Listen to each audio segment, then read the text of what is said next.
Alléluia. Donc, nous sommes en train d'étudier le sujet de la grâce. En fait, nous étions en train d'étudier Éphésiens. Et Éphésiens nous a conduit maintenant à étudier un aspect important qui est dans le livre d'Éphésiens qui parle de la grâce de Dieu.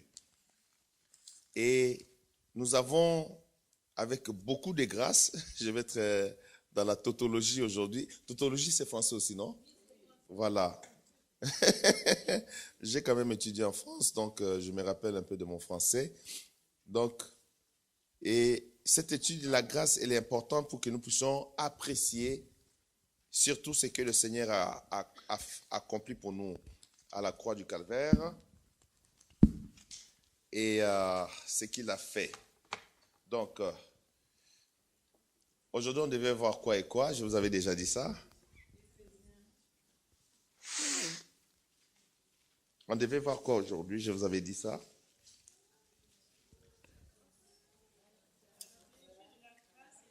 La plénitude de la grâce, la grande grâce et puis la grâce excellente. Hein? Alors,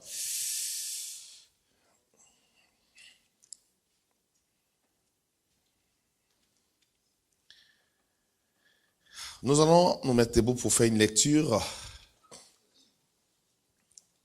dans le livre des Tites, chapitre 2, d'abord.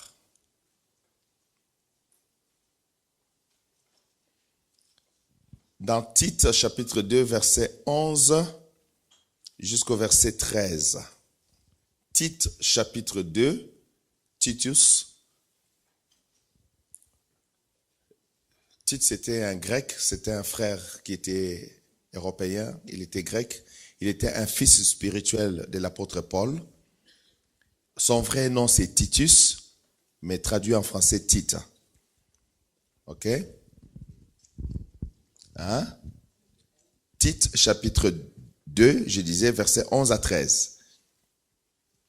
Alors, je disais que Tite, c'est un frère grec qui était un fils spirituel à l'apôtre Paul. Il était comme Timothée. C'était parmi ses fils spirituels. Paul avait beaucoup de fils spirituels. Leurs noms sont, il y a les Sylvains, il y a beaucoup de fils qui sont dans la Bible. On verra ça peut-être au fur et à mesure que nous allons enseigner.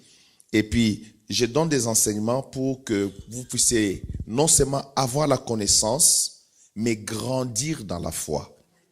Alléluia. Et connaître exactement quand on parle d'un sujet dans la Bible, vous avez au moins la connaissance de ce domaine-là. Je trouve que c'est très important. Et quand nous faisons les marathons de prière, là, je suis en train de cibler les domaines du combat spirituel. Alors là, nous ciblons, nous attaquons certains domaines spirituels pour nous libérer de certaines choses qui perturbent nos vies, qui nous dérangent, ainsi de suite. Alléluia. Donc, je suis en train de prévoir pourquoi j'avais demandé mon téléphone ici, parce que je regardais la date. Le dimanche 15, c'est un dimanche du milieu du mois de janvier. Je suis en train de prévoir qu'on fasse 2 semaines de jeûne et prière jusqu'à la fin du mois de janvier pour prier pour cette année que Dieu nous a donnée. Je voulais prendre cette semaine, me reposer un peu, et la semaine prochaine, au milieu de la semaine, ma famille va retourner au Canada. Alors, je vais, à partir du 15, Brandon, you are going back on the 15th? Yeah. Mon fils Brandon est arrivé les 31, il était là au réveillon, je ne vous ai pas eu l'occasion de le présenter. C'est le garçon numéro 1 de notre famille. C'est l'aîné de la famille Maluma. Hein? Donc, il est là, Brandon. Brandon, quand vous voyez toutes les images des femmes affranchies partout à l'intérieur depuis, voilà le monsieur qui fait le grand travail. Donc, il est vraiment dans les médias. Brandon, félicitations. Tu nous as beaucoup bénis. Et puis, quand nous étions à la télévision, les gens pensaient que j'avais des caméramens que j'ai achetés, je ne sais pas où. Non, je travaillais avec mes enfants dans les grands salons. Brandon était là, Jonathan, Isaac, Archange.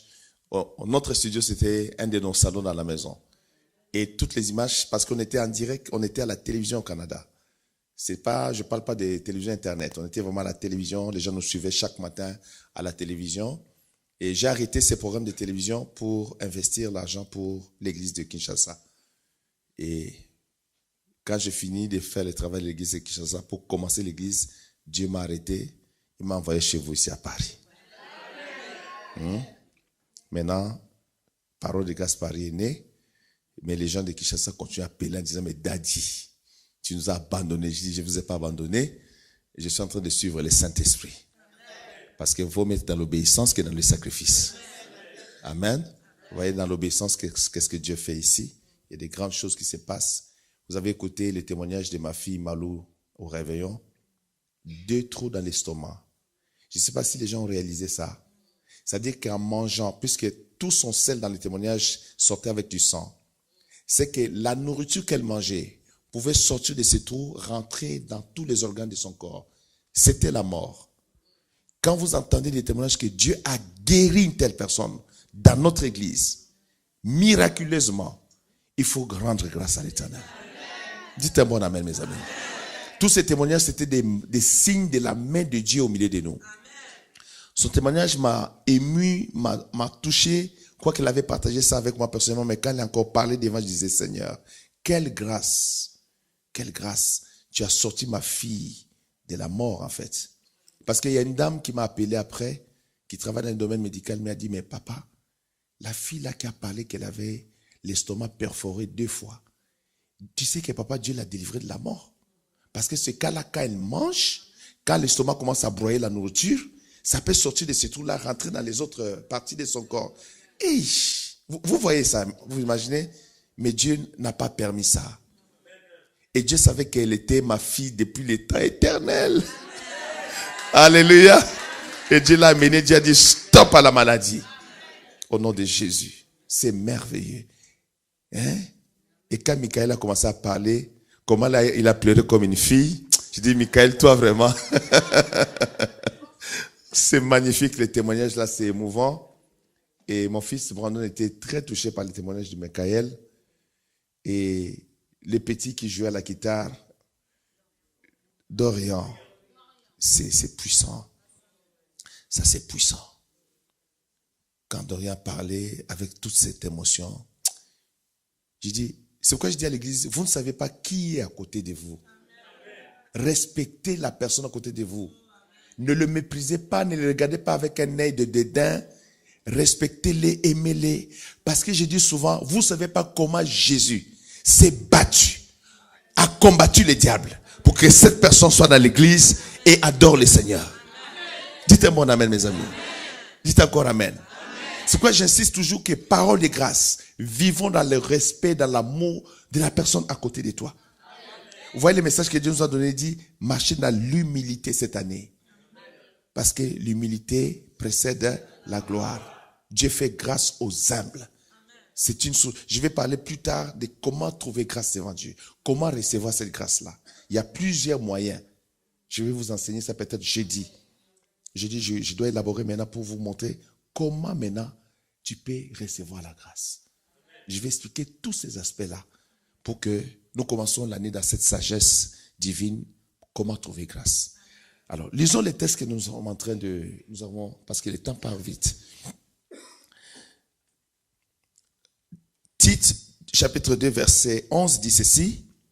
Car la grâce de Dieu, source de salut pour tous les hommes, a été manifestée. Je reprends. Car la grâce de Dieu, source de salut pour tous les hommes, a été manifestée.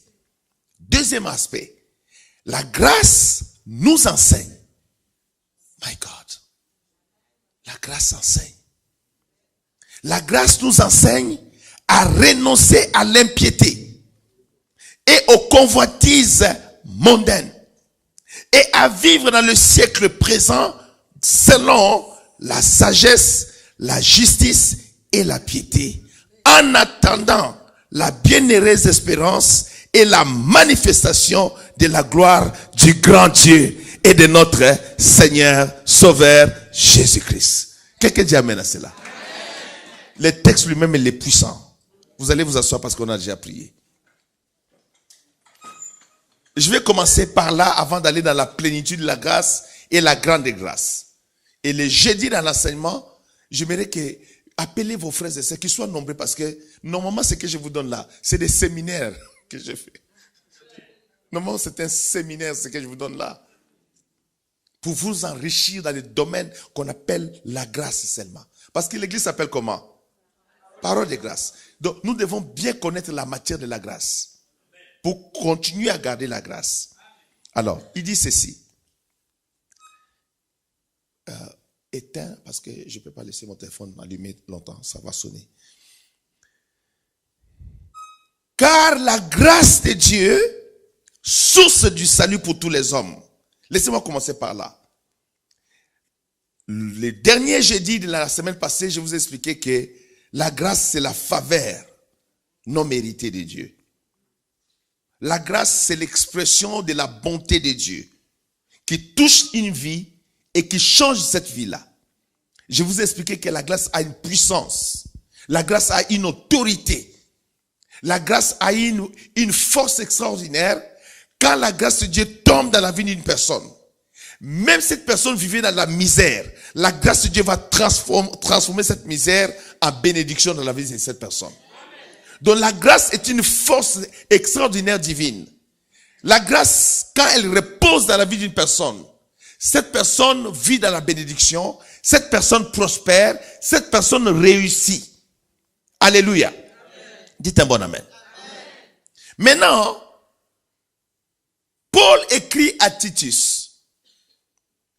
Il dit, Titus, mon fils, la grâce de Dieu est la source du salut pour tous les hommes. Suivez-moi attentivement, s'il vous plaît. Quand nous avons parlé sur le trône de la grâce, la Bible dit, approchez-vous avec assurance du trône de la grâce, afin de trouver miséricorde, et de trouver grâce, et d'être secouru dans tous vos besoins. Nous avons richement élaboré là-dessus. Le domaine de la grâce, c'est un domaine tellement important pour le ciel, que le ciel a établi un trône pour gérer la matière de la grâce. Et je disais que le trône de la grâce, c'est le centre des opérations divines, des décisions. Tout est autour du trône de la grâce, à tout ce qui concerne le salut des hommes sur la terre. Et je vous ai expliqué que le mot salut, ça englobe quoi? La guérison.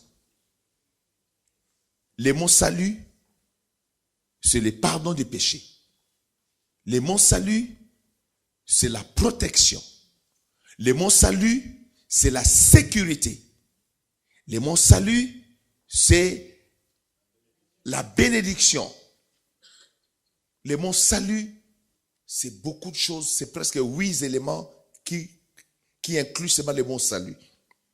La délivrance, la guérison, la protection, la sécurité, la prospérité est dans le mot salut. La prospérité même est dans le mot salut. Le mot salut, c'est la prospérité aussi. C'est-à-dire que Dieu te délivre de la pauvreté et par sa grâce, il te fait prospérer. Le mot salut inclut cela. Maintenant, Paul enseigne à Timothée. Il lui dit que la grâce de Dieu est la source de quoi? Du salut pour tous les hommes. Suivez ici, mes amis. La grâce de Dieu est la source du salut pour tous les humains. Quelle que soit leur race, leur nationalité. Parce que c'est la grâce de Dieu qui amène la guérison. C'est la grâce de Dieu qui amène la prospérité. C'est la grâce de Dieu qui amène la paix, la restauration, la réconciliation avec Dieu, le pardon de nos péchés. Tout cela est le fruit de la grâce. C'est la grâce de Dieu qui nous protège, qui nous garde. C'est la grâce de Dieu qui nous soutient. C'est la grâce de Dieu qui nous amène des réussites, qui amène la réussite, le succès. C'est la grâce de Dieu. Il dit, car la grâce de Dieu est la source du salut. Et c'est pour tous les hommes. Il n'y a pas la discrimination. C'est pourquoi nous avons lu dans Éphésiens chapitre 2. On nous dit que vous êtes sauvés par la grâce. Pourquoi on est sauvé par la grâce? Parce que la grâce de Dieu est la source du salut. Dites amen à la parole. Amen. Dites un bon amen. Amen. C'est pourquoi je disais, les gens qui cherchent la grâce de Dieu chez les marabouts, ils perdent leur temps. qui va chez ton grand-père, il te fait passer entre les jambes, au contraire, il t'a maudit. Tu cherches ta tante pour que tu ailles au mariage, elle doit jeter la salut sur toi, en fait, elle t'a maudit. Tu ne trouveras pas grâce dans ces choses-là. Si tu as besoin de la grâce, il y a un trône de la grâce au ciel. On dit, approche-toi de ce trône de la grâce. Car la grâce de Dieu est la source du salut. N'oubliez pas cela. La grâce de Dieu est la source du salut. Quand tu es dans les combats spirituels, demande la grâce de Dieu, parce que dans le mot salut, il y a la délivrance. Insiste devant Dieu dans ton temps de jeûne et prière. Dis, papa, fais-moi grâce. Jésus-Christ, tu es mort à la croix, tu as déclenché une année de grâce. Seigneur, accorde-moi la grâce de la délivrance. Accorde-moi la grâce de la délivrance dans tel domaine, dans tel domaine. Parce que la grâce est la source du salut. Pour tous les hommes. Dites un bon amen. Nous sommes en train d'enseigner. Deuxième chose. Il dit, la même grâce là, qui est la source du salut pour tous les hommes, elle nous enseigne. Hey, la grâce enseigne. Si la grâce enseigne, c'est que la grâce parle. La grâce s'exprime. C'est pourquoi la Bible dit, ne foulez pas la grâce aux pieds. Ne rejetez pas la grâce. Ne jouez pas avec la grâce. Quand tu es en train de vivre un moment où Dieu te fait grâce, ne joue pas avec ça. Voilà pourquoi je vous ai amené dans ce verset ici. Quand la grâce de Dieu, tu sens que la grâce de Dieu est en train d'opérer ici, là. Ne joue pas. Parce que cette grâce qui opère, elle enseigne quelque chose. Maintenant, je vais vous amener ici pour vous faire comprendre que comment les gens perdent la grâce. S'ils ne suivent pas l'enseignement de la grâce, ils vont perdre la grâce. Or, la grâce, nous avons maintenant vu que c'est la chose la plus précieuse que Dieu nous donne. Parce que la grâce nous sauve. La grâce fait de nous des enfants de Dieu. La grâce a fait de nous des héritiers de Dieu, des co-héritiers de Christ.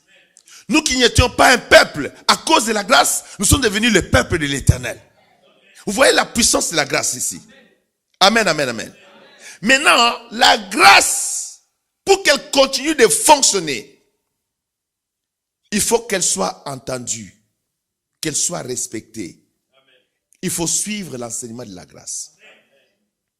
J'estimais qu'aujourd'hui, c'est important que je commence par là.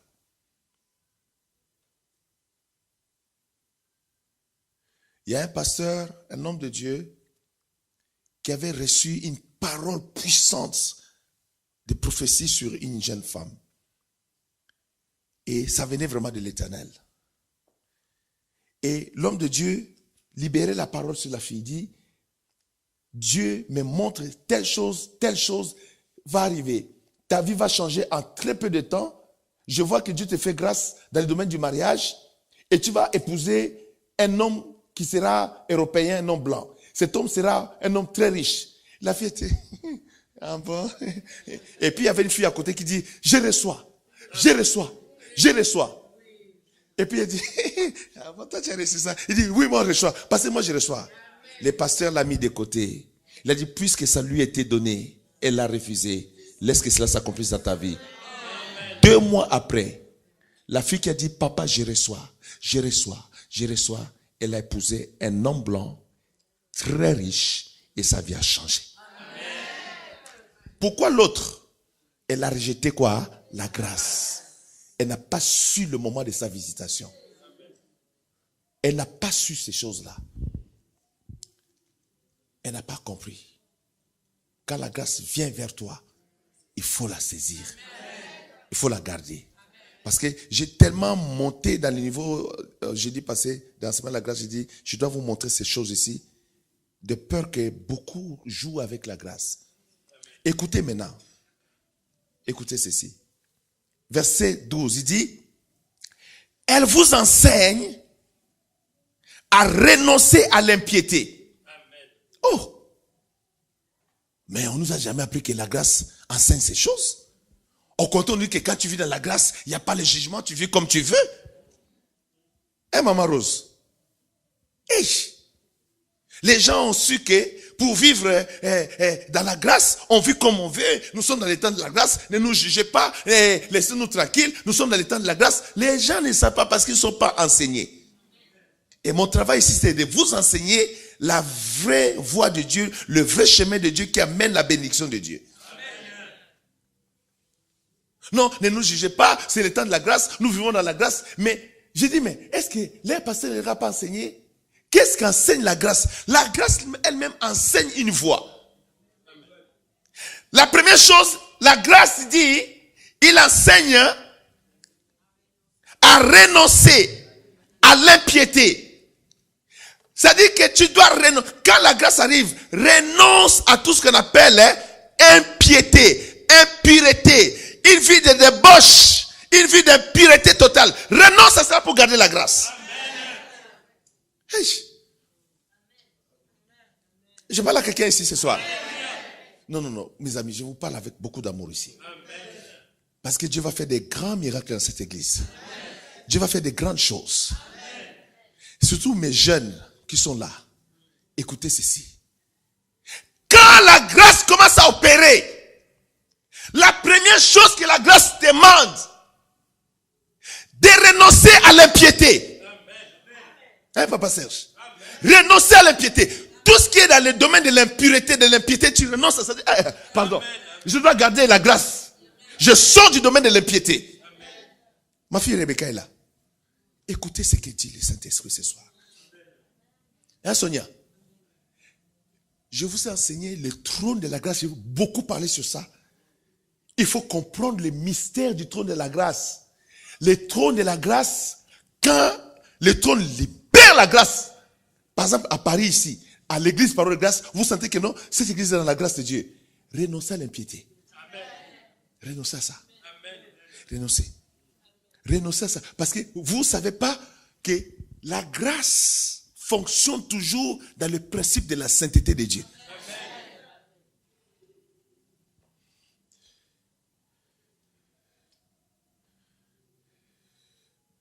Je connais un frère, un homme de Dieu.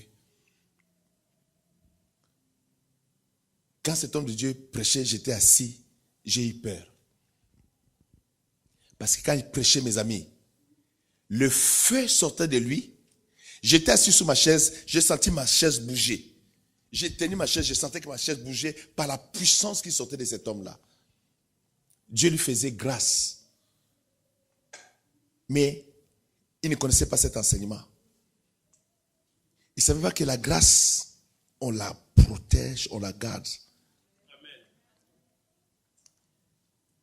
J'ai appris rapidement dans ma foi chrétienne que Dieu n'est camarade avec personne. Amen. Si tu prends Dieu comme ton camarade, c'est le début de ta chute. Deuxième chose, j'ai appris rapidement que Dieu n'est pas un grand-père, comme on nous a montré dans des films. On lui donne une grosse barbe longue comme ça, mais très blanche. On lui donne avec beaucoup de cheveux blancs et de longs cheveux blancs. Une fois, j'avais demandé, mais pourquoi vous dessinez d'abord Dieu et puis vous le dessinez comme ça? On dit, mais non, il faut qu'il ait une longue barbe blanche parce qu'il est l'ancien des jours. J'ai dit, non. C'est contre la parole de Dieu ce que vous faites là. Amen. Suivez-moi, mes amis. Dieu n'est pas un grand-père. La grâce, elle est précieuse. Regarde comment Paul écrit à Timothée. Il dit, la grâce de Dieu, source du salut pour tous les hommes. Source de quoi? Du salut. Mes amis, ce n'est pas de la blague. Source du salut pour tous les hommes a été manifestée. Si tu veux demeurer, vivre dans la grâce de Dieu, il faut connaître l'enseignement que la grâce lui-même donne. La grâce elle-même enseigne à renoncer à l'impiété. Ça veut dire à prendre une décision de vivre toujours dans la pureté. De vivre dans la crainte de Dieu, dans la vie de la sanctification devant Dieu. Dès que vous sortez de là, c'est fini. La grâce va se retirer, puis vous allez vous retrouver. Les choses ont changé. Hein? Cette personne était comme ça là, mais comment c'est devenu comme ça? Parce que l'impiété est arrivée. L'impiété. L'impiété. Je dis souvent, oh Seigneur Dieu.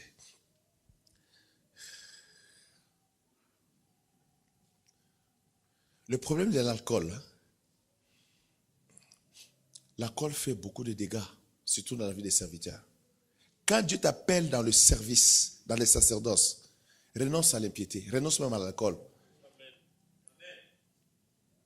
Beaucoup de nos confrères pasteurs, ils ont bien commencé.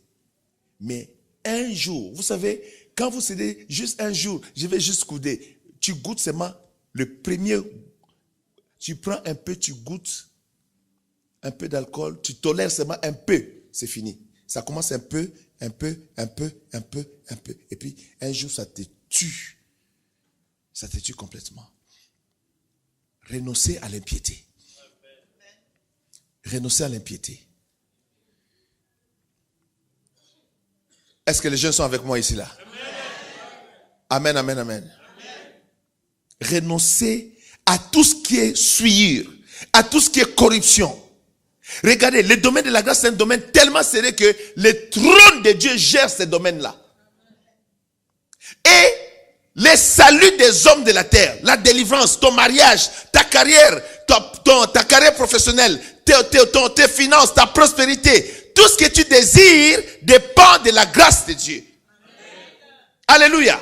Maintenant, la grâce elle-même enseigne à renoncer à l'impiété. Deuxièmement, et au convoitise mondaine. Oh, les convoitises mondaines. Les convoitises de ce monde, les convoitises de la chair. Les convoitises des Champs-Élysées. Hé, Paris, il y a beaucoup de convoitises ici, hein. Les convoitises mondaines. De chercher à vivre comme l'autre. De chercher à avoir les choses que les autres ont. De chercher à faire les choses comme l'autre. Ça crée la jalousie. Ça a amené beaucoup de gens à s'empoisonner la vie, à se faire du tort, à se faire du mal. Les convoitises mondaines, les désirs de ce monde. Jésus a dit, vous êtes dans le monde, mais vous n'êtes plus du monde. Un enfant de Dieu doit renoncer aux convoitises du monde. Quand tu vois qu'il y a quelque chose qui est t'attire dans la convoitise, tu te retires de là. Tu te fais violence. Pour garder la grâce de Dieu, ça prend une certaine violence spirituelle. Quand quelque chose t'attire dans la convoitise, tu dis, pardon, moi je vais garder la grâce de Dieu. Je ne vais pas aller à tel endroit. Il y a beaucoup de tentations là-bas. Je dois garder la grâce de Dieu. Mes amis, écoutez-moi. Il y a des endroits où je ne pose jamais mes pieds pour garder seulement la grâce. Je refuse d'aller à des endroits. Je refuse certains rendez-vous. Je refuse certains milliers d'hommes de Dieu, soi-disant, certains milliers d'hommes politiques. Je refuse de les fréquenter juste pour garder la grâce. Parce que la grâce, elle est précieuse. Tu ne peux pas vivre sans la grâce. Tu vivras dans la misère, dans la souffrance totale. J'ai refusé certains amis, certains camarades à cause de la grâce. Pour garder la grâce. Pour protéger la grâce dans ma vie. J'ai refusé d'aller à certains endroits où les pasteurs se font la concurrence. Comment ils sont habillés? Qui a la plus belle femme? Qui a beaucoup de voitures? Qui a de plus grandes maisons? Et ils sont dans une compétition là. Et ils essaient de former des clubs de pasteurs bourgeois, de pasteurs plus riches. Moi, je fuis ces milliers-là. J'ai dit, je vis dans mon coin selon la mesure de la grâce que Dieu m'accorde. Quand Dieu me donne mon pain à manger, je partage ça avec ma femme et mes enfants. Ce que je sais, Dieu n'abandonne jamais ses enfants. Dites un bon amen. Jamais Dieu abandonnera ses enfants. Mais faites attention. Regarde ce que la grâce dit. Premièrement, le domaine de l'impureté. L'impiété, mes amis. Comment on définit l'impiété encore ici en France? L'impiété. Maman? Les souillures. Les débauches. Il y a des filles intelligentes ici. Et l'impiété, c'est quoi encore? L'impureté sexuelle? Quoi encore, ma fille? C'est un mode de vie qui est corrompu. C'est ça? Cindy? C'est un mode de vie qui est corrompu. Dans l'alcool, dans la musique mondaine, dans une vie des excès, l'impiété, dans des souillures. Regarde, qu'est-ce qui fait fuir la grâce? Parce que la grâce enseigne à renoncer à ça et à renoncer aux convoitises mondaines. Ma copine a fait tel cheveu, moi aussi je dois faire tel cheveu. Non. Arrête cette convoitise-là. Arrête cette convoitise-là. Parce que la convoitise a amené beaucoup de gens dans le mauvais chemin. Beaucoup sont rentrés dans la magie à cause de la convoitise. Il y en a qui sont devenus sorciers. Au départ, ils n'étaient pas sorciers. La convoitise l'a amené pas à pas. Il rentre dans une maison, on lui fait avaler quelque chose, il devient sorcier pour la convoitise seulement. Mes amis, j'ai appris. Quand quelqu'un roule dans sa Range Rover, tu ne sais pas comment il a obtenu ça. Tu ne sais pas par quel chemin il est passé pour arriver à cette Range Rover là. Nous les enfants de Dieu, on ne doit pas convoiter. Si Dieu décide que tu es en Range Rover, Dieu te bénira comme Dieu bénit ses enfants. Dites un bon amen. Dieu te soutiendra comme il soutient ses enfants. Mais ne convoite pas. Ne convoite pas. Ne convoite pas. Et les convoitises mondaines, ça tue la grâce. Mouyabe, tu es là, mon fils. Ça tue la grâce. Ça détruit la grâce. Hein, maman Julie, ça tue la grâce. C'est pourquoi je n'aime pas cette histoire des femmes. Bon, on voit ça beaucoup chez les mamans congolaises. Je ne sais pas. Moziki. Comment on appelle ça en français? Moziki des mamans là. Hein? Association des mamans qui se regroupent. Elles s'habillent d'une façon. Elles dansent. Elles sont dans des choses compliquées là. Et tu vois quand ces mamans là se présentent, elles ont mis des bijoux comme ça là. Et la maman qui a un mari qui n'a pas ces moyens là, elle va tourmenter son mari comme ça là. Le mari n'aura pas la paix à la maison. Parce que les mamans de l'association des Moziki, elles s'habillent comme ça. Elles font ça. Elles ont telle voiture. Elles ont ceci. Mes amis, beaucoup de mamans ont détruit leur mariage. Ont perdu la grâce. Elles étaient calmes. Elles avaient la paix dans leur maison. Mais à cause des convoitises, elles se sont égarées. Elles ont tout perdu. Et les mariages, les enfants perturbés. Et les autres mamans continuaient leurs aventures. C'est des comédies. Un jour, j'écoutais les témoignages d'une des mamans.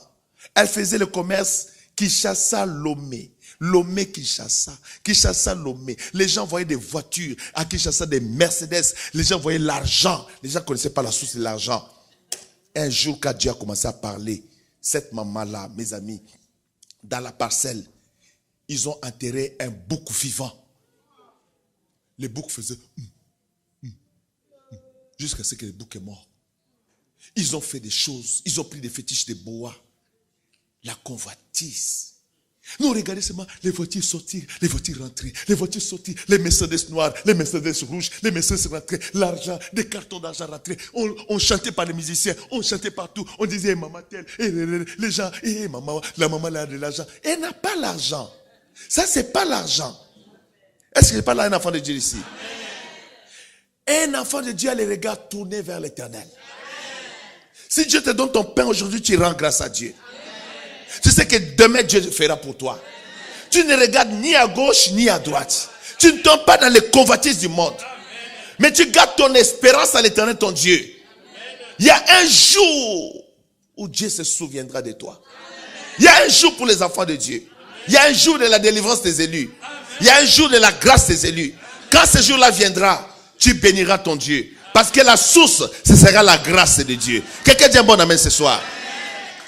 Évitez les convoitises. Évitez les convoitises. Évitez les convoitises. Évitez les convoitises. Moi, je suis quelqu'un de très discipliné. J'ai eu des amis, Révérend Malouma, docteur, comme tu as beaucoup de grâce, toi tu es un apôtre, toi tu es un archibishop, toi tu es... Il me donnait tous les titres. Je disais non. Moi je suis le pasteur Jacques. On m'appelle docteur parce que j'ai un doctorat en divinité. C'est tout. J'ai un doctorat en divinité. Je suis un enseignant de la parole. Mais je n'ai pas besoin des autres titres. Ma fonction que j'ai fait, c'est une fonction pastorale. Je suis un berger de l'église de Jésus-Christ. Si tu rentres dans les convoitises, des titres, de ceci, cela, tu vas te perdre, tu ne vas pas te retrouver. Un enfant de Dieu n'entre pas dans chaque maison. Je parle à quelqu'un. Un enfant de Dieu ne met pas son pied partout. La Bible dit dans le livre de Proverbes, ne mets pas ton pied tous les jours chez ton voisin, car il te méprisera. Faites attention. Il faut avoir de la discipline. J'avais reçu un serviteur qui est venu à Toronto. En peu de temps, il a connu tous les membres de l'église. Il a commencé à aller manger dans les maisons des membres. J'étais là. J'ai dit, mais il est où? Non, il est en train de manger chez maman Tété. Oh, maintenant, il est où? Non, chez maman Christine, il est en train de manger. J'ai dit, mais Seigneur Jésus, qu'il faut que je l'attrape. J'ai dit, mais arrête comme ça, Jacques a dit. Jacques, laisse-moi tranquille. Moi, je suis cool, je suis cool. J'ai dit, tu es cool. Chez maman Véronique, elle a mangé. Il a fait le tour, partout. Il a mangé dans toutes les maisons. Et quand il arrivait, il donnait des points. Ok, maman Christine, toi je te donne 7 sur 10. La prochaine fois que je vais maintenant manger, il faut que tu augmentes pour que tu aies 9 sur 10. Là, la maman Christine est dans les soucis. Ah, il m'a donné 7. Il faut que je fasse tout maintenant pour que j'ai même un 10 sur 10. Donc je dois encore mieux préparer. Or, c'était sa stratégie pour revenir encore manger chez maman Christine. Je vous épargne la fin de l'histoire. C'était malheureux. Les gens l'ont méprisé parce qu'il manquait de discipline. Il ne sait pas que la grâce, ça se préserve. La grâce, c'est quelque chose de précieux. Éviter les convoitises. Les convoitises. Renoncer aux convoitises mondaines. Et puis il dit, à vivre dans le siècle présent comment?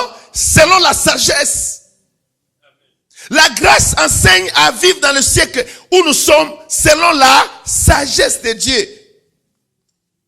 Un enfant de Dieu ne vit pas n'importe comment. Il a la sagesse dans les choses qu'il fait.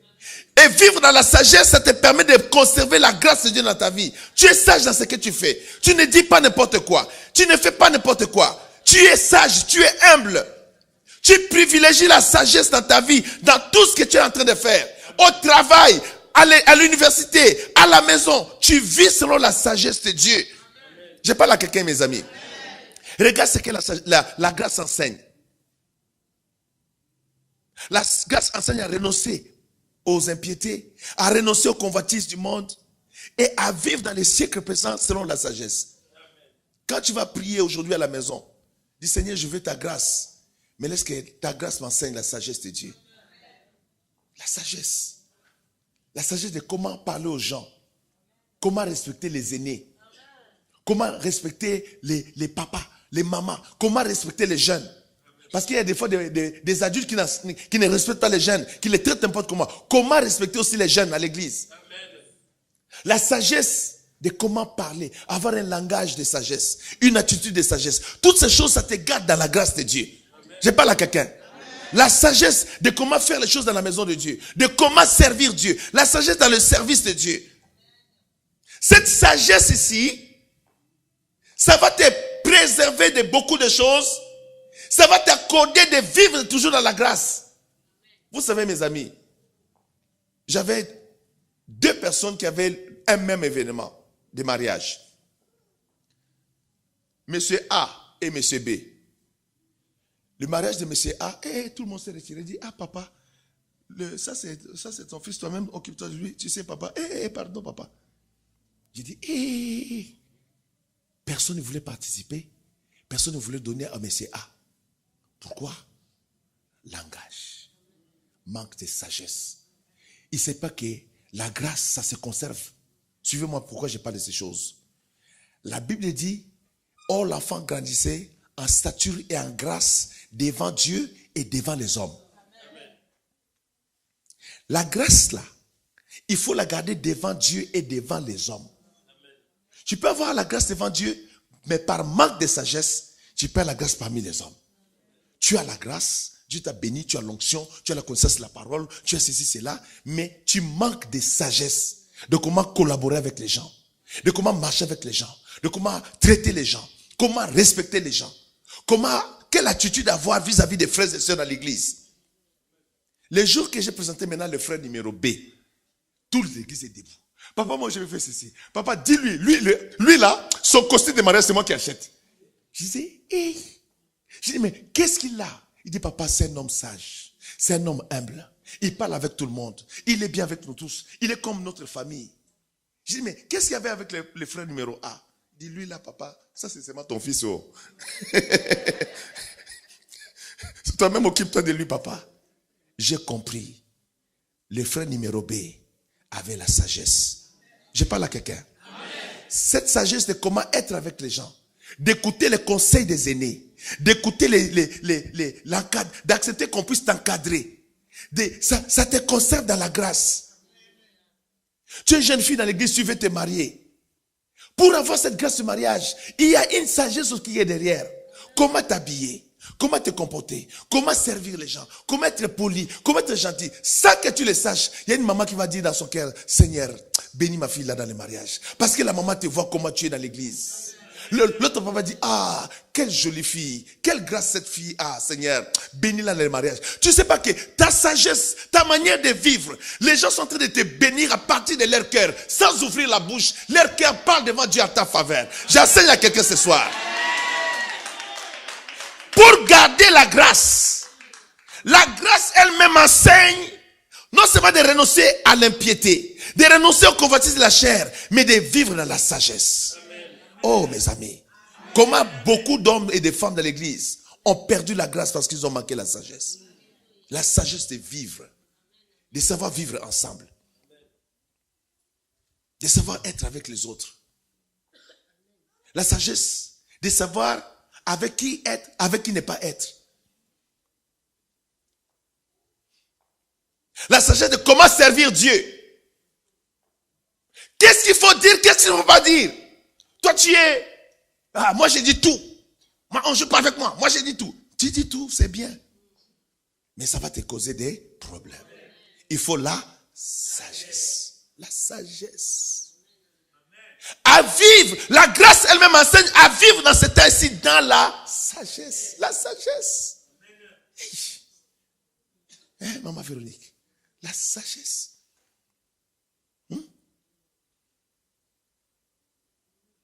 Toi, tu es un frère, tu as beaucoup de muscles, tu ne respectes personne à l'église. Hey. Un jour, mon père, il y a un monsieur qui est tombé de l'arbre. Et puis, tous les gens disaient, et à quoi il est tombé, à quoi il est tombé, il est tombé. Je vois les gens s'en trouvent, mais personne ne faisait. Et moi, j'étais là. Mon père a crié sur moi. Jacques, mais cours vite, prends-les. Amenez votre brouette. Nous, on avait une brouette, on appelle ça une brouette. Hein? Transportez-les. Parce que de là où il était pour l'amener à la grande avenue, où il y a des taxis, c'était une distance. Alors, comme il est tombé, il a le problème de dos, il ne peut pas marcher, il faut les transporter. On a couru, on l'a porté, on a mis dans la brouette et moi je poussais. Et les jeunes suivaient seulement comme mon papa dit, fais vite, appelle les taxis pour lui. Amenez-le à l'hôpital. On a couru. On a arrêté les taxis. J'ai dit, mais papa, qui va payer les taxis? Fais vite, Jacques, il est en train de mourir. On a tout fait. Pouf, on a mené le monsieur à l'hôpital. Quand je suis rentré, mon père m'a fait asseoir. Il dit, quand il y a une situation comme ça, ne regarde pas avec tes yeux, mais agis. Parce que Dieu voit ça. Et toujours la sagesse quand quelqu'un a une difficulté, de ne pas regarder avec les yeux, mais de faire quoi? D'agir. Mon père m'a donné cette sagesse. Maintenant, tu vois que dans l'église, des fois, quelqu'un est là, quelqu'un souffre, il n'agit pas, il regarde seulement. Mais il y a quelqu'un qui est dans le trône de la grâce, il regarde, il dit, mais il a vu, mais il n'a pas agi. Moi, j'ai appris cette sagesse par mon papa, qui m'a instruit. Deuxième chose que mon papa m'a dit, Jacques, quand tu vois une sentinelle, une personne qui est en bas de l'échelle dans le service, ne le méprise pas. Traite-le bien. Donc, salue-le toujours. Quand tu vois une personne, même, tu arrives dans un bureau, il y a un portier à la porte, serre-lui la main, salue-le. Mais sois en contact avec lui. Je dis, mais papa, pourquoi? Il me dit, le jour où il y aura un problème, puisque tu as été bien avec lui, il pourra te sauver. Il pourra t'aider. Qu'est-ce que Paul enseigne à son fils Titus? Il dit, vivre dans le siècle présent selon la sagesse. Quand il y a quelque chose à l'église, participe. C'est la sagesse. Ne reste pas distant. Oh, c'est leurs affaires là. Bon, tu sais, moi, je viens, c'est ma parole de grâce. Moi, j'écoute ta parole et je pars. Hein. C'est manque de sagesse. Tu vois quelqu'un dans la souffrance, dans la cité, même pas à l'église, en dehors de l'église, agis. C'est la sagesse de vivre dans ce siècle. Jésus a donné un enseignement sur les bons samaritains. Vous vous rappelez des enseignements de Jésus? C'était la sagesse de comment vivre avec les hommes, comment vivre avec les femmes.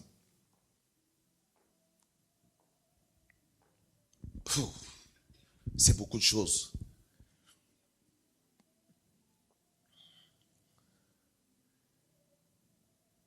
Pourquoi beaucoup n'avancent pas? Parce qu'ils ne vivent pas selon la sagesse. Ils ne demandent pas conseil. Ils prennent des décisions précipitées. Et ils tombent dans l'eau. Manque de sagesse. Moi qui vous parle, j'écoute beaucoup. J'écoute beaucoup. Je demande conseil. Je vérifie toujours si ce que je vais engager, c'est bien ou ce n'est pas bien. Parce que c'est la sagesse. Quand quelqu'un me parle, j'écoute. J'écoute. Je ne dis pas que non, je suis le boss. Non, non, non, non, non, non, non, non.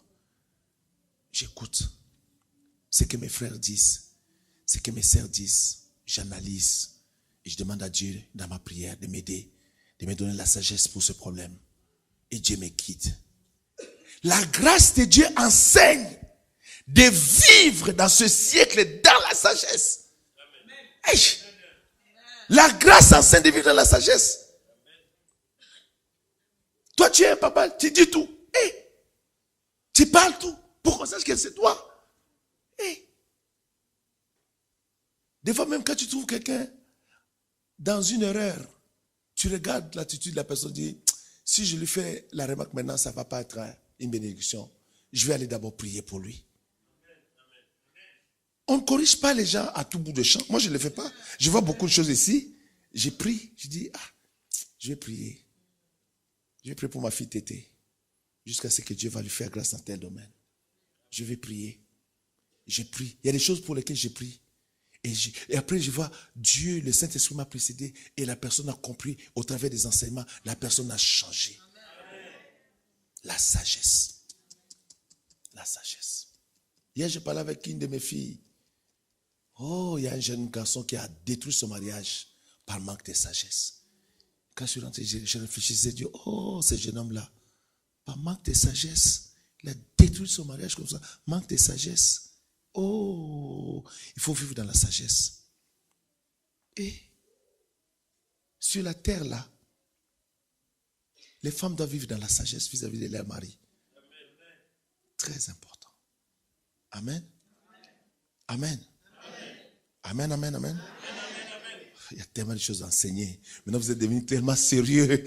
Oh, Seigneur Jésus. Mais c'est très important ce que je vous enseigne. Vous savez, les églises qui sont solides et qui avancent, ce n'est pas par des slogans, c'est par des enseignements. Amen. On prend un sujet simple, mais on l'explique bien, ça rentre dans l'âme. Comme ça, vous savez, quand vous sortez ici, moi je dois vivre selon la grâce. Et dans la grâce, il y a le renoncement à l'impiété. Dans la grâce, je renonce à la convoitise. C'est pas parce que Bijou vient d'acheter une Nissan 300X, moi aussi je dois cette Nissan-là, je dois tourmenter mon âme. Non, non, non, non, non, non. J'attendrai mon temps. J'attendrai mon tour. Quand Dieu me fera grâce, oui, j'aurai ma Nissan à moi. Mais je ne vais pas déranger tout le monde à cause de ça. Je parle à quelqu'un. Amen, amen. Et tu sais que tu dois vivre dans la sagesse. Boigna, la sagesse. Wisdom, en anglais, wisdom. La sagesse. Et il dit, la justice et la piété. La justice de Dieu, c'est la droiture de Dieu, c'est la sainteté de Dieu. La justice et la piété. Vivre dans la sainteté. Quand tu vis dans la sainteté, dans la piété, mes amis, sans le savoir, tu es en train de garder la grâce de Dieu sur ta vie. Amen.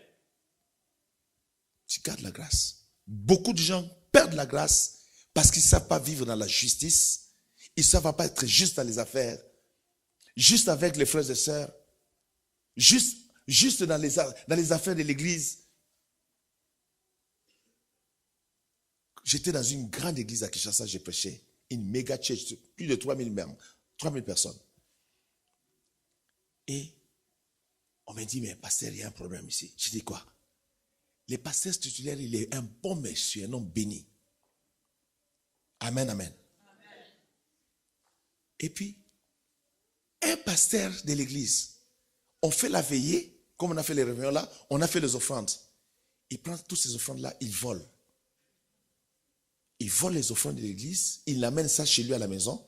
Pendant ce temps, les mamans qui ont ramassé les paniers sont allées chercher les offrandes. J'ai dit Dieu d'Israël, mon père. Mais quelle malédiction! Quelle malédiction! Il croit qu'il a amené l'argent à la maison. C'est la malédiction qu'il a amené à la maison. Est-ce que je parle à quelqu'un? Ça, c'est pas l'argent qu'il a amené à la maison. C'est la malédiction qu'il a amené à la maison.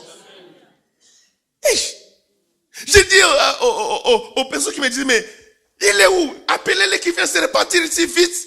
Qu'ils se repartent et qu'ils retournent l'argent de l'église. Vivre dans la droiture, dans la justice. Moi, c'est pourquoi moi, dans tout mon ministère, où que j'aille, les affaires de l'argent, c'est pas ma préoccupation. Je ne suis pas là.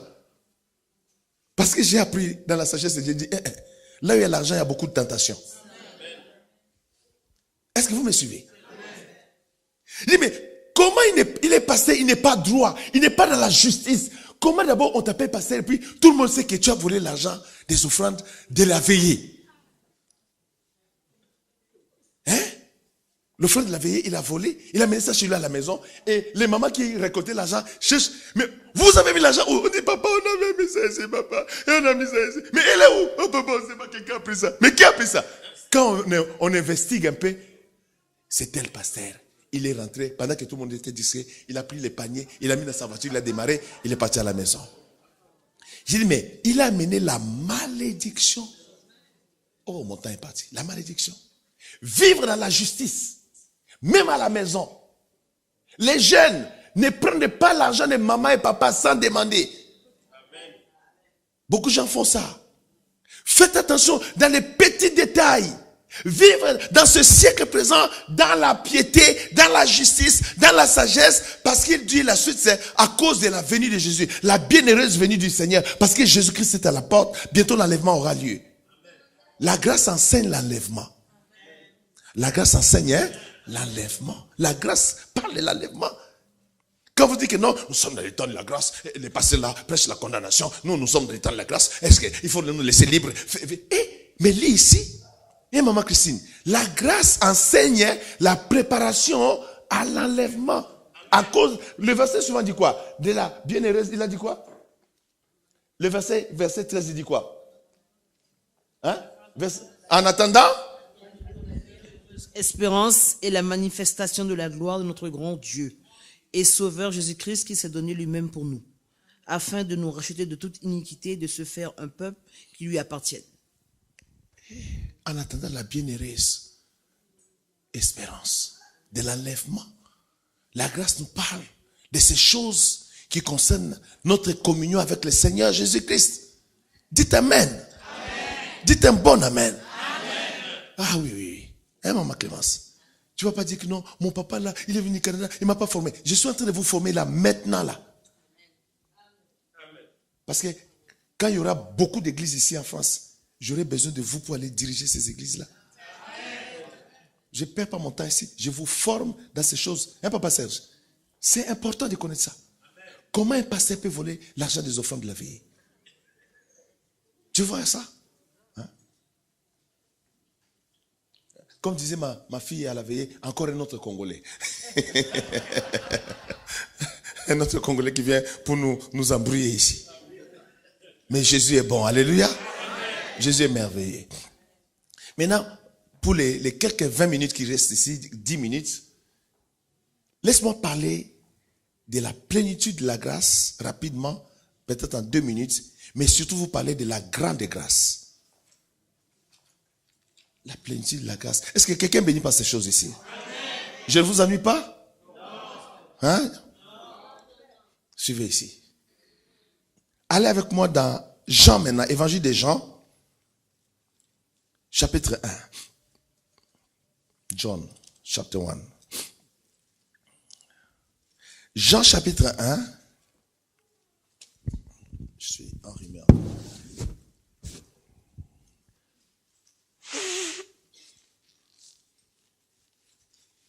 Jean chapitre 1, verset 14 à 17.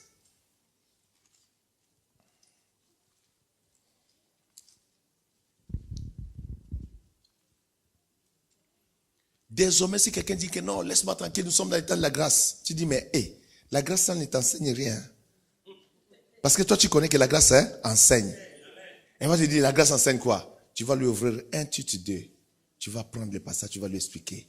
Parce que beaucoup, par ignorance, ils ne savent pas. Maman Mado, par ignorance, ils ne savent pas. Par ignorance, ils ne connaissent pas les principes de la grâce de Dieu. Vous savez quoi? Même à Toronto, je n'ai pas fait ces enseignements sur la grâce. Je leur ai donné beaucoup d'autres enseignements, mais je ne sais pas pourquoi ici, je vous ai commencé par ces choses ici. C'est fondamental, mais c'est très bien. Hein, Pauline? C'est la grâce, hein? Vous avez raison. Verset, à cause du temps qui court, verset 14 et 17 dit ceci. Et la parole a été faite chair et elle habitait parmi nous, pleine de grâce et de vérité. Et nous avons contemplé sa gloire, une gloire comme la gloire du Fils unique venu du Père. Jean lui a rendu témoignage et c'est écrit, c'est lui dont j'ai dit, celui qui vient après moi m'a précédé car il était avant moi. Et nous avons reçu de sa plénitude et grâce sur grâce. Car la loi a été donnée par Moïse, la grâce et la vérité sont venues par Jésus-Christ. Alléluia. Amen. C'est Jésus-Christ qui a amené la grâce. Mais Jésus-Christ est venu dans la plénitude de la grâce.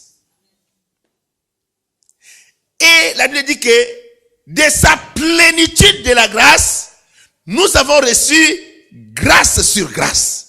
Amen. Grace upon grace. Grâce sur grâce. Grâce au-dessus de la grâce. Donc, c'est comme la grâce superposée. La grâce multipliée.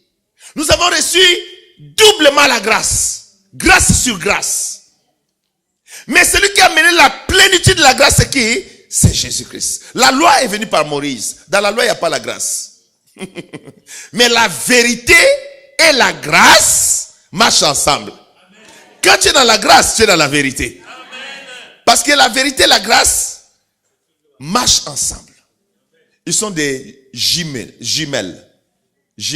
Hein? La vérité et la grâce, c'est des jumelles. Hein? On parle français, non? Pas de jumeaux, mais des jumelles. Hein? Les grands boss, les bourgeois français. Des jumelles. La vérité et la grâce sont venues par Jésus-Christ. Maintenant, Jésus-Christ est venu dans la plénitude de la grâce. Jésus-Christ, comme Jean-Baptiste l'a dit, il est lui-même l'expression de la grâce. Lui-même, il est la grâce. Quand tu as Jésus, tu as la grâce avec toi. Parce que Jésus est la plénitude de la grâce. Il a la grâce sans mesure. Parce que lui-même, il est le roi du trône de la grâce. C'est pourquoi, quand tu reçois Jésus-Christ, la grâce rentre dans ta vie. Alors, dites un bon amen, mes amis. Un homme, une femme qui reçoit Jésus-Christ, quand sa vie était difficile, sa vie était médiocre, sa vie était abîmée par le diable, sa vie était combattue par les démons, les sorciers de la famille l'ont chicoté du matin au soir. Mais quand il ouvre son cœur pour recevoir Jésus-Christ, la grâce de Dieu rentre dans sa vie ce jour-là. La grâce de Dieu commence à opérer dans sa vie. Parce que le roi du trône de la grâce, alléluia, j'enseigne quelqu'un ce soir, le roi du trône de la grâce rentre dans sa vie. Le Dieu de la grâce rentre dans sa vie. Le Seigneur de la grâce rentre dans sa vie. C'est pourquoi c'est important que quelqu'un reçoive Jésus-Christ. Quand quelqu'un reçoit Jésus, sans le savoir, il reçoit déjà la grâce de Dieu. Oh mes amis, ma vie a changé quand j'ai reçu Jésus-Christ. Dieu m'a sorti des ténèbres à la lumière à cause de la grâce de Dieu. La plénitude de la grâce. Jésus-Christ est venu avec la plénitude de la grâce.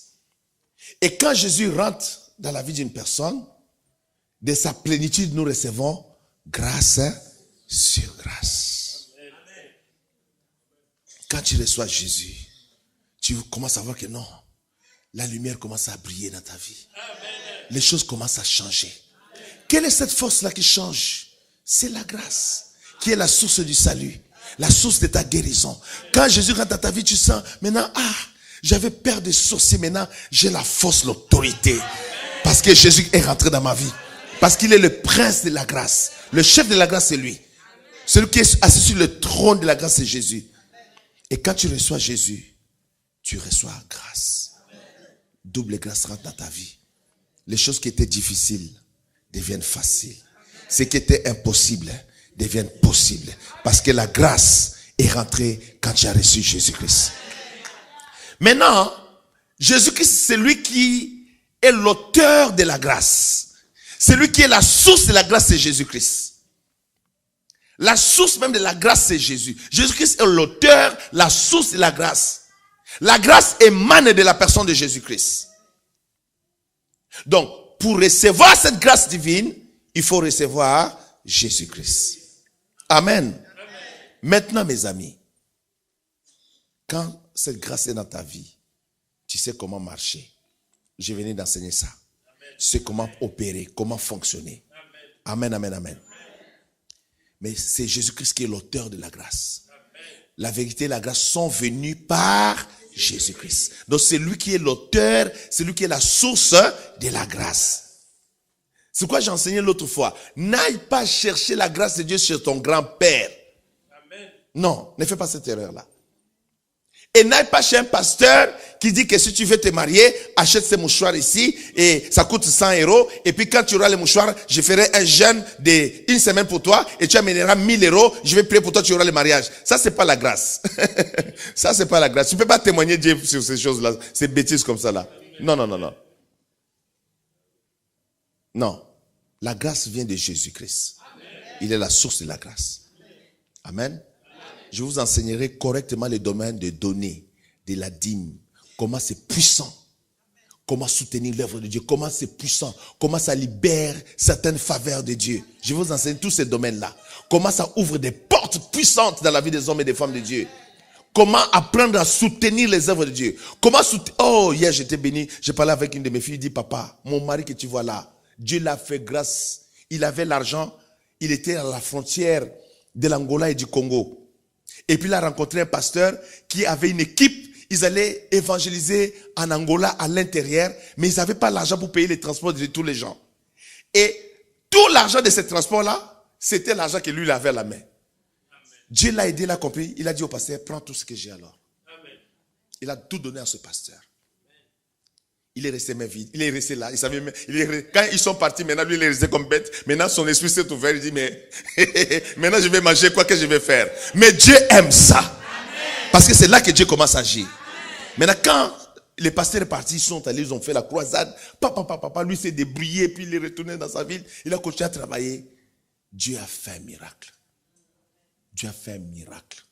Dieu l'a positionné, cet homme-là, dans une mine de diamants.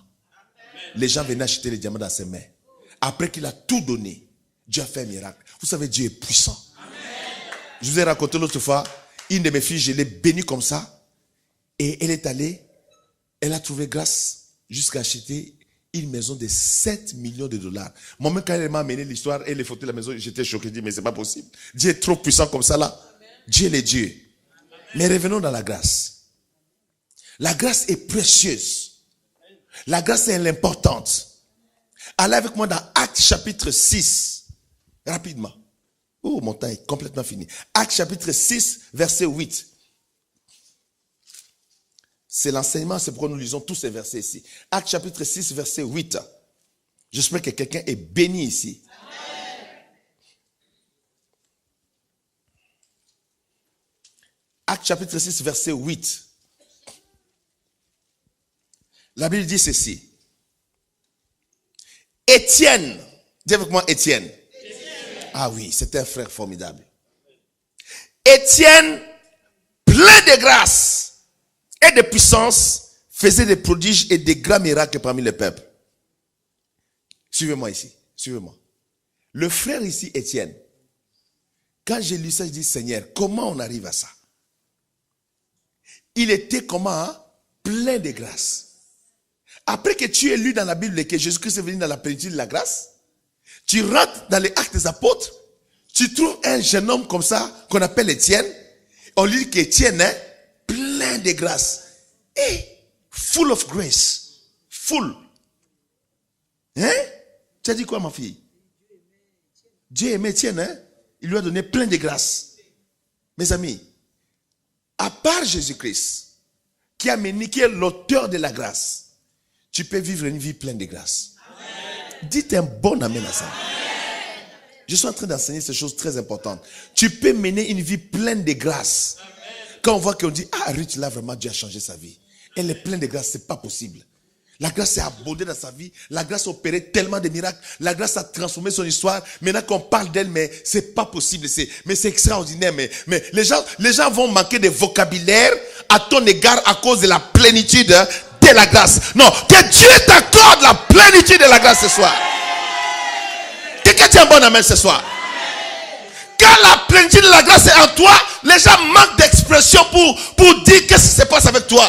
Parce que tu es plein de grâce. Étienne était comme ça. On dit plein de grâce et de puissance, des miracles qui s'opéraient. Parce que Dieu a accordé à ce jeune homme la plénitude de la grâce. Pourquoi Étienne était comme ça? Oh, mon temps est fini. Hein? Hey. Je suis rentré dans les sujets, mais maintenant le temps est fini. Pourquoi Étienne était comme ça là? Étienne était attaché à Jésus-Christ à un niveau impossible. Étienne ne badinait pas avec sa vie. Étienne témoignait Jésus jour et nuit. Il rendait témoignage de Jésus-Christ avec puissance et force et les miracles s'opéraient. Je vais vous montrer le secret de la grande grâce. Même en 5 minutes, donnez-moi ces 5 minutes. Au moins que je touche la grande grâce avant qu'on ferme la session d'aujourd'hui. Suivez-moi mes amis. L'esprit commence à me chauffer là maintenant. Suivez-moi. Étienne était tellement attaché à Jésus-Christ. N'oubliez pas, Étienne est le premier martyr de l'église. Le premier martyr de la Bible, c'est Abel. Mais le premier martyr de l'église,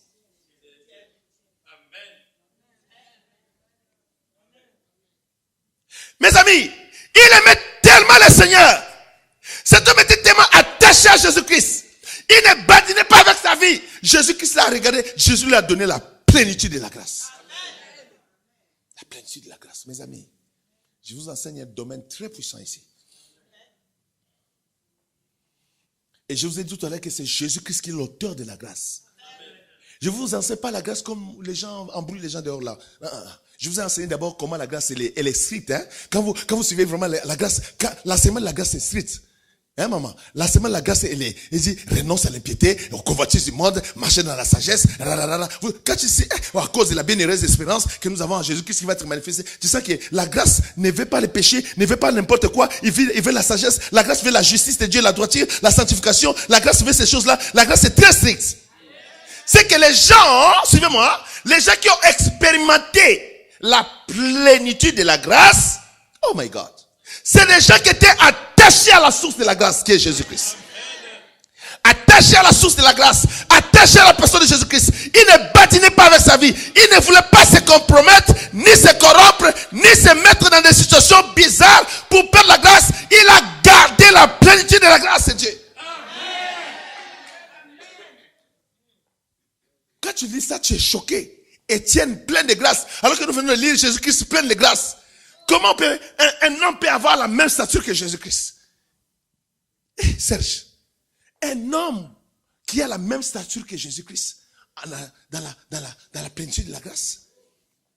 Est-ce que vous me suivez? Amen. Étienne, plein de grâce et de puissance. Et nous avons reçu de la plénitude de Jésus, grâce sur grâce. Jésus-Christ était plein de grâce, plein de grâce, plein de grâce. Et puis, vous lisez la Bible, vous continuez, vous tombez. Oh, c'est quoi ça? Il y a un homme qu'on appelle Étienne. Il est comment? Hein? Plein de grâce. Pourquoi? Il est resté attaché à Jésus. J'enseigne à Paris ici, là. Attaché à Jésus-Christ. Hein, ma fille Malo? Hein? Toi, tu es ma fille. C'est signé même à l'ONU. Hein? Au ciel aussi. Moi, je connais mes enfants. Signé. Il était attaché à la source qui est Jésus-Christ.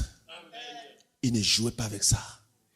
Quand quelqu'un venait pour blaguer avec lui, Étienne disait non, on ne touche pas à Jésus-Christ. Il est mort à la croix pour moi. Même si tu es mon père ou ma mère, Tu ne peux pas me séparer de Jésus-Christ. Tu ne peux pas me séparer de la personne de Jésus-Christ. Quand je me suis converti, j'allais à l'église du réveil. Mon père qui ne comprenait pas ces choses, un jour m'a dit, Jacques, si tu vas encore dans cette église-là, tu n'es plus mon fils. J'étais choqué. J'ai dit, mais mon papa, tu ne sais pas.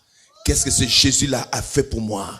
C'est vrai, tu es mon papa, je t'honore, je te respecte, mais ce que Jésus a fait pour moi, aucun homme de la terre ne pouvait faire cela, ne pouvait accomplir cela. J'ai bénéficié de la grâce du salut à cause du Seigneur Jésus-Christ de Nazareth.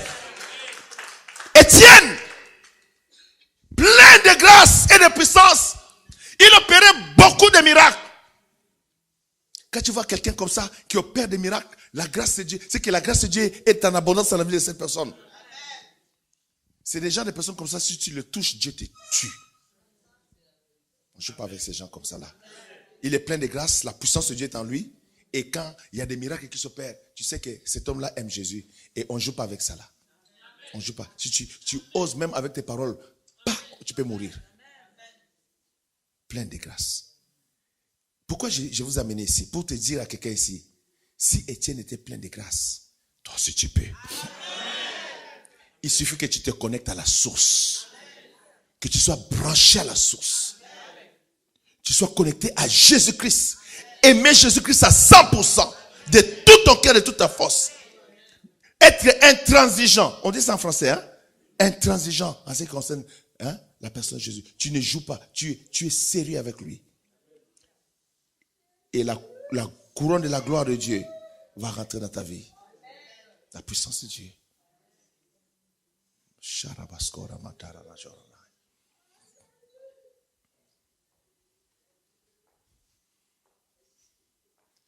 Quand quelqu'un ne comprend pas ces mystères de la grâce ici, là, il peut jouer avec sa vie et passer outre.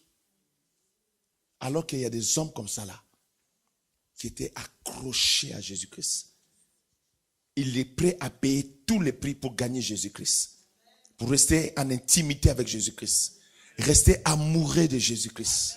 Rester seulement branché à Jésus-Christ. Pour vivre la gloire de Dieu. Regarde, Étienne.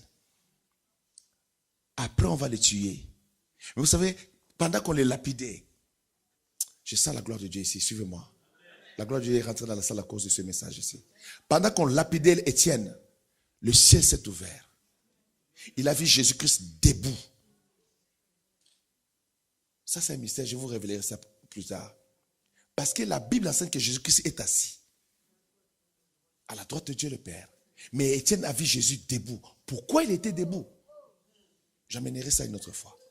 Il a vu Jésus-Christ debout à la droite de Dieu. Il s'est écrié. Et quand il s'est écrié, regarde, à cause de la plénitude de la gloire de Dieu, le visage d'Étienne s'est transfiguré. Il est devenu comme un ange. Les gens commençaient à crier et ils ont précipité de le tuer. Parce que son visage a été transfiguré. Jésus-Christ était transfiguré à la montagne. Étienne a été transfiguré à sa mort. Mes amis, c'est puissant ce que je vous enseigne. Son visage est devenu comme le visage d'un ange. Et lui, il ne sentait pas la douleur de Pierre. Il leur a dit, je vois le Fils de l'homme. Debout. Debout. Debout. Pourquoi l'homme de Galilée s'est mis debout à ce moment-là?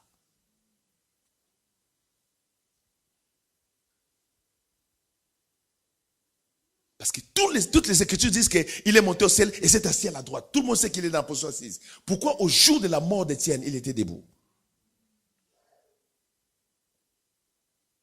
Quand tu es dans la plénitude de la grâce, tu sais que tu verras la face du grand roi. C'est magnifique, mes amis. C'est puissant de connaître ces choses, d'étudier ces profondeurs de la parole, de les connaître.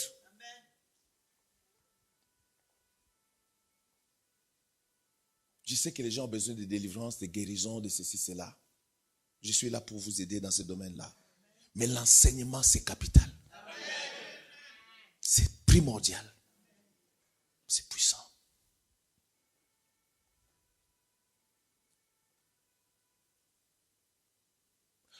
L'homme du Nouveau Testament qui a été transfiguré. À sa mort, on le regarde comme ça, les gens commencent à avoir peur parce que son visage devient comme le visage d'un ange. Mais regarde comment on le dit. Un homme plein de grâce. La première mention, on n'a pas dit plein de puissance avant. On est d'abord plein de la grâce de Dieu. Les gens reconnaissent que non, c'est ton match avec une plénitude de la grâce de Dieu. C'est un enfant de Dieu, on ne joue pas avec ça. Il est déjà 21h passé, je dois m'arrêter. Bon. On est là jeudi, on va toucher la grande grâce jeudi. Amen. Est-ce que vous aimez ces enseignements? Amen, amen, amen. On acclame le Seigneur. On acclame le Seigneur. On acclame le Seigneur.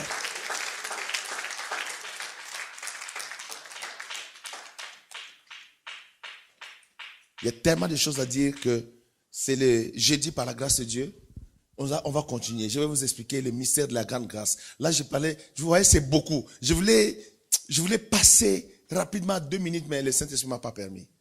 Parce que c'est beaucoup. La plénitude de la grâce. On va reprendre sur la plénitude de la grâce jeudi. Amenez vos cahiers, écrivez, prenez des notes, enregistrez sur vos iPhones, c'est gratuit. Il n'y a pas de droits réservés dans mes enseignements. Tu peux multiplier, tu peux même aller prêcher ça si tu veux. Il n'y a pas de droits réservés. C'est gratuit. Alors, lèvons-nous, on va prier. Le reste de l'enseignement, on va suivre ça le jeudi par la grâce de Dieu. Alors, pendant qu'on est debout, avant qu'on prie, qui sont intercesseurs à l'église ici? Qui sont à l'équipe d'intercession? Levez les mains, je veux juste savoir. Les gens qui sont à l'équipe d'intercession. Oh, maman Ruth est rentrée à l'équipe d'intercession aussi? Oui. Maman Christine aussi à l'équipe d'intercession.